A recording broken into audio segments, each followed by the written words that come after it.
अस्सलामुअलैकुम, वेलकम करते हैं दुबई ब्रेकिंग न्यूज़ में बड़ी ख़बर आप दोस्तों के साथ शेयर करते चले। दुबई हुकूमत यूएई हुकूमत की जानब से एमिरेट्स आईडी के कानून में एक बहुत बड़ी तब्दीली कर दी गई है।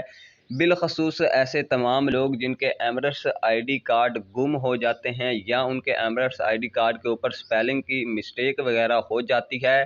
तो पहले क्या होता था कि अगर स्पेलिंग की मिस्टेक वगैरह हो जाती थी तो आप दोबारा से अपना एमिरेट्स आईडी कार्ड अप्लाई कर सकते थे, दोबारा अपना एमिरेट्स आईडी कार्ड जो है वो हासिल कर सकते थे। और अगर गुम हो जाता था तो आपको एफआईआर दर्ज करवानी पड़ती थी, रिपोर्ट दर्ज करवानी पड़ती थी कि मेरा एमिरेट्स आईडी कार्ड जो है वो गुम हो चुका है, दोबारा जारी किया जाए। आप अप्लाई करते थे और आपको दोबारा जारी कर दिया जाता था। लेकिन नाज़रीन, अब इस कानून में एक ये तब्दीली कर दी गई है कि अगर आपका एमिरेट्स आईडी कार्ड में स्पेलिंग वगैरह की मिस्टेक है तो तब तो खैर है, आप दोबारा से अप्लाई कर सकते हैं। लेकिन अगर आपका एमिरेट्स आईडी कार्ड गुम हो जाता है और आप 15 दिन के अंदर अंदर एफआईआर दर्ज नहीं करवाते हैं और उसकी रिपोर्ट दर्ज नहीं करवाते हैं, पुलिस थाने में जाकर ये नहीं बताते हैं कि मेरा एमिरेट्स आईडी कार्ड जो है वो गुम हो चुका है 15 दिन के अंदर अंदर, और अगर